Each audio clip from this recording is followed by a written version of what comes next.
असर हुआ है और इस मामले में लगातार ईओयू की तरफ से कार्रवाई की जा रही है। 35 लोग हिरासत में लिए गए हैं जिनसे पूछताछ भी की गई है। तो सीएचओ बहाली परीक्षा में फर्जीवाड़ा का मामला सामने आया।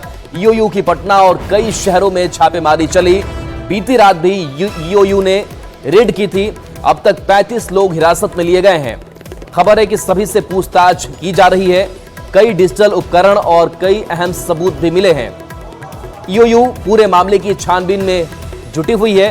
कई स्थानों पर छापेमारी अभी भी जारी है। बिहार में एक बार फिर से एक परीक्षा का पेपर लीक होने का मामला सामने आया है और ये परीक्षा जो है बिहार राज्य स्वास्थ्य समिति की तरफ से आयोजित की गई थी। कम्युनिटी हेल्थ ऑफिसर यानी कि सीएचओ की ये परीक्षा जो है वो आयोजित की गई थी। आज पटना में ये परीक्षा होनी थी जिसमें 4500 अभ्यर्थी जो हैं वो भाग लेने वाले थे, लेकिन ये परीक्षा से पहले ही पेपर लीक हो गई और इस मामले में ईओयू जो है अब जांच शुरू कर दी है। ईओयू का जो अनुसंधान है वो शुरू हो चुका है और जो जानकारी मिली है ईओयू के सूत्रों के अनुसार उसके मुताबिक 26 लोगों को पटना समेत विभिन्न जो राज्य के जिले हैं बिहार के, वहाँ से अलग अलग स्थानों से 26 लोगों को डिटेन किया गया है, जिनसे पूछताछ जो है आर्थिक अपराध इकाई की जो जांच एजेंसी से जुड़े हुए जो अधिकारी हैं वो कर रहे हैं। और जो जानकारी मिली है वो ये भी मिली है कि कई डिवाइस जो है इलेक्ट्रॉनिक उपकरण जो है वो छापेमारी के दौरान विभिन्न स्थानों से ईओयू की टीम अलग अलग जो छापेमारी की है उसने बरामद किया है। और अब उसके आधार पे ये इस बात का सत्यापन किया जा रहा है कि ये जो कम्युनिटी हेल्थ ऑफिसर यानी कि सीएचओ का परीक्षा बिहार राज्य स्वास्थ्य समिति के द्वारा लिया जाना था, उसमें किस तरह से धांधली की गई थी, किस तरह से जो पूरी प्लानिंग थी पेपर लीक करने को लेकर के, और जो अभ्यर्थी हैं उसमें से जिन लोगों ने पैसे दिए या सौदेबाजी की परीक्षा पास कराने को लेकर के, पेपर हासिल करने को लेकर के, तो उन लोगों में किस तरह की भूमिका थी, तमाम जो चीज़ें हैं उसकी जांच अब ईओयू कर रही है। और बताते चले कि इससे पहले भी आर्थिक अपराध इकाई ने कई मामले जो हैं कई परीक्षा जो है जिसमें धांधली की गई है उसकी जांच ईओयू के द्वारा किया गया है और उसमें से कुछ के जो जांच है अभी अनुसंधानरत है। और अब एक बार इस जो बिहार राज्य स्वास्थ्य समिति का जो एग्ज़ाम था कम्युनिटी हेल्थ ऑफिसर का सीएचओ का, उसमें भी धांधली की बात आई है, पेपर लीक होने की बात आई है सामने, जिसकी जांच अब ईओयू कर रही है। तो देखना ये होगा कि ईओयू की जांच के दौरान जो है अब नई बातें क्या सामने आती है और क्या अहम खुलासा जो है आर्थिक अपराध इकाई के द्वारा किया जाता है। अमित मान, न्यूज़ 18 पटना। और भागलपुर से इस बीच बड़ी खबर है जहां पर बेकाबू हाइवा घर में जा घुसी और खबर है कि जो एक महिला काम कर रही थी घर के अंदर उसकी मौत हो गई है। तो बड़ा हादसा हुआ है जहां घर में बेकाबू हाइवा घुस गया, घर में काम कर रही महिला की मौत हो गई है। हादसे में रीता देवी की मौके पर ही मौत हो गई। आक्रोशित लोगों ने इस घटना के बाद से जमकर बवाल भी काटा है। सबौर घोंघा मुख्य मार्ग NH 80 को जाम कर बवाल काटा गया है, जो तस्वीर आप तक पहुंचा रहे हैं। सबौर थाना के शंकरपुर की यह घटना सामने आई है। तो घर में बेकाबू हाइवा घुस गया और काम कर रही एक महिला की मौत हो गई और इस मौत के बाद से देखिए सड़क जाम किया गया है। मम्मी सब हम सब तो मम्मी 4 बजे सुबह जगी ना, तो पूरा घर का काम कर रहे थे, तो हम सब सोचे जैसे अचानक उठे तो देखे कि पूरा ट्रैक्टर छाया वाला तो गिर गया। तो देखे कि उसमें मम्मी भी दबी हुई थी। सारा चीज़ घर का जितना मेंटेनेंस होता तो मम्मी सब पूरा करती थी। तो पता नहीं अब हम सबको कौन खिलाएगा। खबर मुंगेर से है जहां घर के बाहर सो रहे एक बुजुर्ग की हत्या कर दी गई। बताया जा रहा है कि जमीन विवाद से जुड़ा हुआ यह पूरा मामला जिसमें इस हत्याकांड को अंजाम दिया गया। हालांकि पुलिस हर एंगल से इस मामले की तफ्तीश में जुटी हुई है। घटना हरपुर थाना क्षेत्र के बेलबिहमा गांव की है। मृतक के परिजनों का आरोप है कि गांव में कुछ लोगों के साथ जमीन का विवाद चल रहा है। ऐसे में जमीन विवाद में ही हत्या की आशंका है। हालांकि किसी पर हत्या का शक या आरोप नहीं लगाया गया है। फिलहाल पुलिस ने पूरे मामले की जांच शुरू कर दी है। अब करने वाला लोग कौन है, अब इसके बारे में तो पता लगाना पड़ेगा। ये तो कैसे हत्या? इसका हत्या तो अब साजिशे के तहत ने किया है। क्या चीज से किया है? तो सबसे चाकुए से साफ नजर है, चाकुए घोपा है, पूरा आंख में एक चाकू मारा है, सिर में एक चाकू मारा है। सुबह में देखा गया कि वो उनके शरीर में खून लथपथ पड़े हुए हैं। मौके वारदात पर जांच की जा रही है, घटना कैसे हुई है, लेकिन और साथ ही साथ FSL टीम और डॉग स्क्वाड को भी हम लोग बुला रहे हैं। और देखिए बिहार में स्वास्थ्य व्यवस्था किस तरीके की है ये किसी से छिपा हुआ नहीं है। एक तस्वीर आपको पूर्वी चंपारण की दिखाने जा रहे हैं जिसे देखकर आप समझ सकते हैं कि एक मरीज को अदद सही स्ट्रेचर भी नहीं मिल पाता है और उससे किस कदर परेशानी का सामना करना पड़ता है। तस्वीर आपको दिखा रहे हैं जहां पूर्वी चंपारण के बंजरिया में सड़क हादसे में एक व्यक्ति घायल हो गया जिसे किसी तरह सदर अस्पताल लाया गया, लेकिन यहाँ स्ट्रेचर की हालत ऐसी कि मरीज को गाड़ी से उतारने में भारी मशक्कत करनी पड़ी। इस दौरान मरीज कराहता रहा, स्ट्रेचर टूटा था जिसकी वजह से मरीज को उस पर रखने में काफी परेशानी हो रही थी। पैर टूटने की वजह से मरीज हिल भी नहीं पा रहा था। 102 पे भी हम लोग फ़ोन किए, उसके बाद सर आए, सर को हम लोग रुके, बताया कि सर ऐसे से बात है, तो सर ने उसे उठाकर लाया हॉस्पिटल। यहाँ आने के बाद क्या स्थिति था? यहाँ आने के बाद यही स्थिति था कि हम लोग थाना की गाड़ी से उठाकर और अंदर ले गए। यहाँ पे हॉस्पिटल का कोई स्टाफ था? हॉस्पिटल का कोई स्टाफ नहीं था, एक मैम थी जो आई उठाकर यहाँ से ले गई। पटना के धनरुआ से खबर है जहां रेप के आरोपी के घर पुलिस पहुंची और वहां जाकर के इश्तेहार चिपकाया गया। इसके साथ साथ सरेंडर करने की चेतावनी भी दी गई कि अगर वो सरेंडर नहीं करता है तो उसके घर की कुर्की जब्ती की जो कार्रवाई है वो की जाएगी। देखिए डुगडुगी बजाई जा रही है। पुलिस ने हफ्ते के भीतर आरोपी को सरेंडर करने की चेतावनी दी है।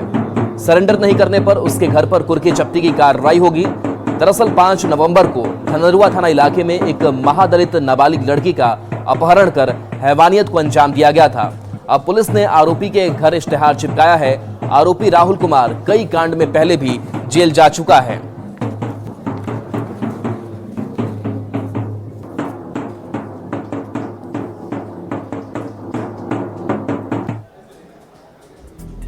खबर बेगूसराय से है जहां पर दो पक्षों के बीच जमकर मारपीट हुई है। एक पक्ष ने स्मैक के कारोबार का आरोप दूसरे पक्ष पर लगाया है। बताया जा रहा है कि इस मारपीट में करीब 6 लोग घायल हैं जिनका इलाज कराया जा रहा है। रतनपुर थाना क्षेत्र में दो पक्षों में मारपीट हुई। एक पक्ष ने दूसरे पक्ष पर स्मैक बेचने और दबंगई करने का आरोप लगाया। मारपीट में दोनों पक्ष की ओर से 6 से भी ज्यादा लोग गंभीर रूप से घायल हो गए हैं। घटना के बाद सभी घायलों को सदर अस्पताल में इलाज के लिए भर्ती किया गया। एक पक्ष के मुताबिक आदित्य नाम का लड़का इलाके में स्मैक बेचने का काम करता है और स्मैक बेचने से मना करने पर उसने नाराज होकर मारपीट शुरू कर दी। वहीं दूसरे पक्ष के मुताबिक पिछले 3 दिनों से राजेंद्र पासवान के बेटे के साथ कुछ लोग मारपीट कर रहे थे और उससे सोने की चेन भी छीन ली थी। थाने में मामले को लेकर FIR दर्ज कराई गई थी, लेकिन आज लोगों ने फिर से उससे मारपीट की और बचाने जाने के दौरान उनकी भी लाठी डंडे से जमकर पिटाई हो गई। फिलहाल पुलिस मामले की जांच में जुटी हुई है। शादी का चैन भी छीन लिया था। उस समय भी कपार फटा, उस पर भी इंजरी किया गया था, समझे ना। हरिजन थाना में हम लोग किए थे। अच्छा। हरिजन थाना को एक्शन नहीं लिया और आज फिर ये उधर सब्जी लेकर आ रहा था। झालोसा और कौन जी नाम है? झालोसा, अभिजीत, रवि, पंकज, उसके अगल बगल जितना भी दुकानदार था इसको मारा फिर, समझे। और हम गए समझाने के लिए उसके पिताजी को, जो है तुम लोग जब उस दिन बाद सलाड दिए तो उसके बाद जो है फिर कहा है इसको मारा पीटा। बस उसका पूरा मुंह बना के जो है ना, मतलब कि जिसे तोलते हैं बटखाड़ा से मारा है। जो होता है जो अभी वो बाहर ही है। पिताजी का क्या नाम है? मेरे पिताजी का नाम रामदयाल साहब जालो। झगड़ा क्या कारण? झगड़ा स्मैक व्यापारी वो स्मैक बेचता है। कौन? वही राजेंद्र पासवान का बेटा। मेरे सामने एक आदमी लड़का किराया लिया हुआ है, उसको स्मैक बेचता था तो उसका घर बर्बाद हो चुका था। तो हम लोग उसको नशा केंद्र में भर्ती किए, उसकी मम्मी बोली थी तो उसको हम मना किए कि इसको स्मैक नहीं दो, जहाँ बेचना है मोहल्ला में अपने मोहल्ला में बेचो, यहाँ मोहल्ला को बर्बाद मत करो। तो उसी बीच में हमको उसी लेकर के दुश्मनी लेकर के हमको मारपीट कर रहा है। अब बात बांग्लादेश में हिंदुओं के खिलाफ जारी हिंसा की, तो इस्कॉन के जो संत हैं उनको लगातार निशाने पर कट्टरपंथी और सरकार लेती हुई दिखाई दे रही है। बताया जा रहा है कुछ और इस्कॉन के संतों को गिरफ्तार किया गया है। पहले वहां महंत चिन्मय प्रभु को गिरफ्तार किया गया था। अब बताया जा रहा है कि इस्कॉन के 3 और संतों को गिरफ्तार कर लिया गया है। बांग्लादेश में अब तक इस्कॉन के 4 संतों को गिरफ्तार किया जा चुका है। कोलकाता इस्कॉन के उपाध्यक्ष राधा रमणदास ने बताया कि इस्कॉन के 63 संतों को भी भारत आने से रोका गया है।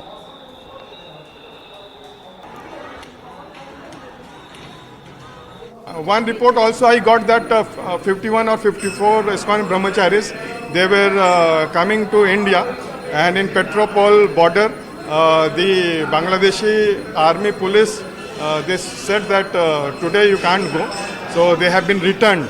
So I am really worried seeing the condition what is happening in Bangladesh. So this whole thing is turning out to be very unfortunate, and we don't know what help we can do. That's why we are turning to prayer and turning to Lord.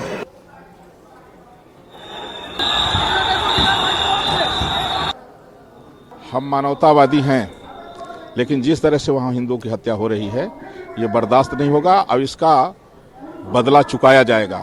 अगर तत्काल वहाँ हिंदू उत्पीड़न नहीं रोका जाता है तो इसका करारा जवाब बांग्लादेश को भुगतना पड़ेगा और परिणाम ये होगा कि बांग्लादेश नहीं, भारत ही वहाँ तिरंगा ही होगा, बांग्लादेश का नाम निशान नहीं होगा। हम बहुत बड़ा विरोध करते हैं और इतना विरोध करते हैं कि पूरे भारतवर्ष के जितने भी विश्व में सनातनी हैं वो इसका विरोध कर रहे हैं और बिल्कुल भी अच्छा नहीं है। बांग्लादेश की सरकार को सचेत होना चाहिए और अगर वो नहीं बचा सकती हिंदुओं को तो हिंदू धर्म एक हिंदू राष्ट्र अलग से उसी बांग्लादेश में बनाए। बिहार में अगले साल होने वाले विधानसभा चुनाव के लिए एजेंडे सेट होने लगे हैं। इस बीच मुख्यमंत्री नीतीश कुमार जनता के बीच उनका नब्ज टटोलने के लिए यात्रा शुरू करेंगे, तो वहीं विपक्षी गठबंधन जनता की अदालत में मुद्दों की तलाश में जुट गया है।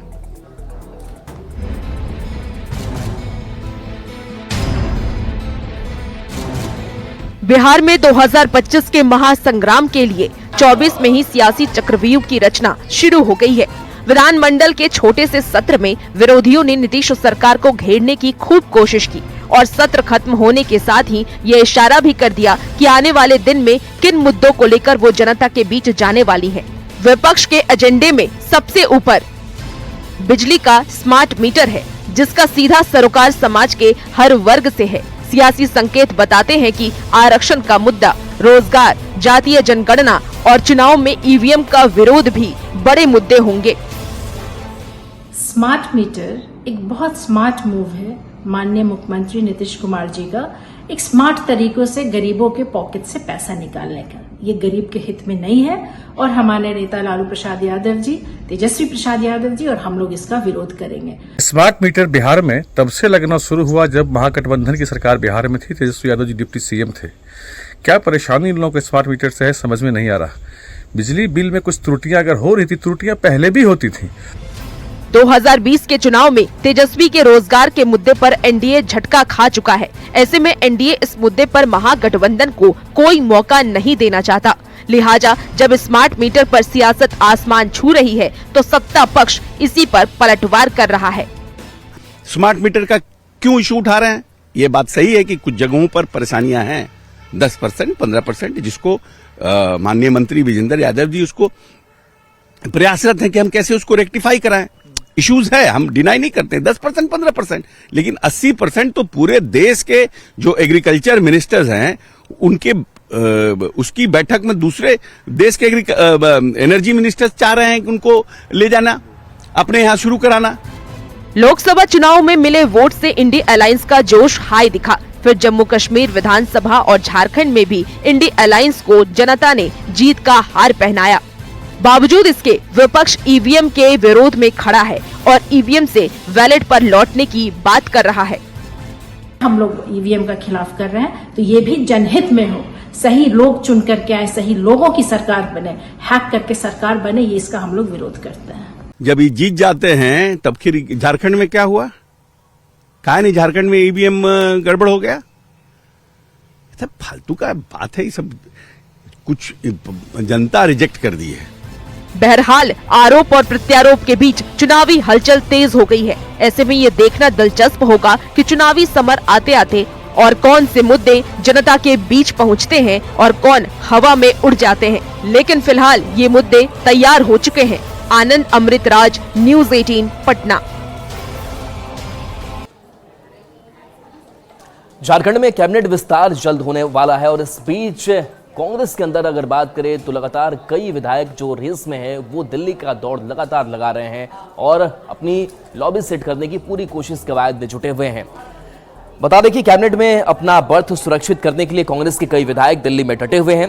प्रदेश के कांग्रेस अध्यक्ष केशव महतो कमलेश भी दिल्ली में हैं और झारखंड प्रभारी गुलाम अहमद मीर के साथ चर्चा करेंगे। अब तक के फॉर्मूले के मुताबिक कांग्रेस कोटे से 4 मंत्री बनने हैं और मुख्यमंत्री हेमंत सोरेन को कांग्रेस से नेताओं के नाम मिलने का इंतजार है। का विस्तार हो जाएगा और कोई नई बात नहीं है, चूंकि हम पिछले 5 साल सरकार में थे, गठबंधन की सरकार में थे, हमने साथ में लोकसभा का चुनाव लड़ा, प्री पोल अलायंस हमारा है, तो इसमें कहीं कोई अड़चन नहीं है। मुख्यमंत्री जी ने शपथ ले लिया है और जैसा संभावना है कि जो विधानसभा का सत्र आहूत है उसके पहले मंत्रिपरिषद का विस्तार हो जाएगा और कांग्रेस के मंत्रिपरिषद का निर्णय कांग्रेस के हाईकमान लेते हैं।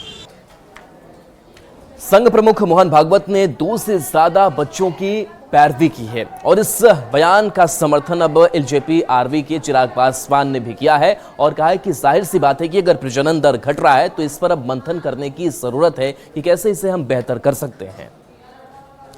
ये बहस नहीं है, पर ये चर्चा का विषय ज़रूर है। बहुत टेक्निकल चिंता मोहन भागवत जी की तरफ से जताई गई है। फर्टिलिटी रेट को लेकर है ये। किसी भी प्रजाति का कंटिन्यूएशन में चलने के लिए ज़रूरी है कि एक कंसिस्टेंट फर्टिलिटी रेट रहना चाहिए जो शायद 2.1 के आसपास है, बट ये किसी कारणवश घट कर अभी 1.91 के आसपास आ चुका है, तो जिसकी वजह से उन्होंने इस चिंता को दर्शाया है। मुझे लगता है इसके ऊपर एक गहन चर्चा होनी चाहिए। कोई ऐसी सूरत नहीं है जिसकी वजह से मानव प्रजाति के ऊपर किसी तरीके का कोई संकट है, पर मुझे लगता है इसको लेकर एक गहन चर्चा होगी। इसको जात पात धर्म मजहब। सिवान में मौसम तेजी से बदल रहा है, कभी धूप तो कभी कुहासा और कभी तेज ठंड लग रही है और ऐसे में लोग काफी परेशान भी हो रहे हैं। खास करके जो इम्यूनिटी है उनकी वो काफी कमजोर हो रही है, लोग बीमार पड़ रहे हैं। मौसम का हाल बता रहे हैं हमारे संवाददाता मृत्युंजय सिंह। सिवान में मौसम लगातार बदल रहा है, कभी कुहासा तो कभी ठंड हवा तो कभी धूप लोगों की समस्या खड़ा कर दी है। यह तस्वीर आप देख सकते हैं सूता मिल की है, जहाँ पे हालांकि आज थोड़ी राहत है, हल्का हल्का धूप खिला है, लिहाजा लोगों को गुलाबी ठंडी महसूस हो रही है। कुछ लोग हैं, हम जानने की कोशिश करेंगे कि किस तरह इस तरह का मौसम में क्या परेशानी होती है और क्या महसूस कर रहे हैं। किस तरह कभी ठंड कभी गर्मी, ऐसा मौसम हो रहा है। सभी लोग को कभी जुकाम हो जा रहा है, कभी अनेकों प्रकार की ये तकलीफी से झेलना पड़ रहा है, काम करने में दिक्कत हो रहा है। सुबह में कभी ठंडा हो जा रहा है, कभी गर्मी हो रहा है। तो देख सकते हैं चूंकि सिवान में लगातार मौसम बदल रहा है, कभी ठंड कभी कुहासा तो कभी धूप लोगों की समस्या खड़ा कर दी है, तो वहीं मौसम विभाग ने बिहार से कई जिलों को अलर्ट किया है। ऐसे मौसम में लोगों की तबीयत खराब होने की संभावनाएं बढ़ जाती है। मृत्युंजय सिंह, न्यूज 18 सिवान। पटना में गंगा का पानी लगातार दूषित हो रहा है। कारण है कि गंदा पानी नाले के जरिए वहां बहाव किया जाता है और ऐसे में अब लोगों की भी परेशानी बढ़ी हुई है, क्योंकि गंगा अगर प्रदूषित होती है तो इसका सीधा असर लोगों तक होता है। पटना में नमामि गंगे परियोजना अभी तक पूरी नहीं हो पाई है। कई जगह पानी को शुद्ध करने वाला प्लांट लगाने के बावजूद भी अभी भी शहर के नाले का गंदा पानी सीधे गंगा में प्रवाहित किया जा रहा है। तो वहीं कुछ जगहों पर पानी का शुद्धिकरण हो रहा है, लेकिन कई जगह अभी भी काम बाकी है और इस वजह से पानी लगातार दूषित हो रहा है। जायजा लिया है न्यूज 18 संवाददाता विनीता मिश्रा ने। राजधानी पटना में नमामि गंगे परियोजना अभी तक पूर्ण नहीं हो पाई है। यही वजह है कि अभी भी राजधानी पटना में कई ऐसे मोहल्ले हैं जहां का गंदा नाला का पानी सीधे गंगा नदी में प्रवाहित किया जा रहा है और उसकी तस्वीर भी यहां नजर आ रही है।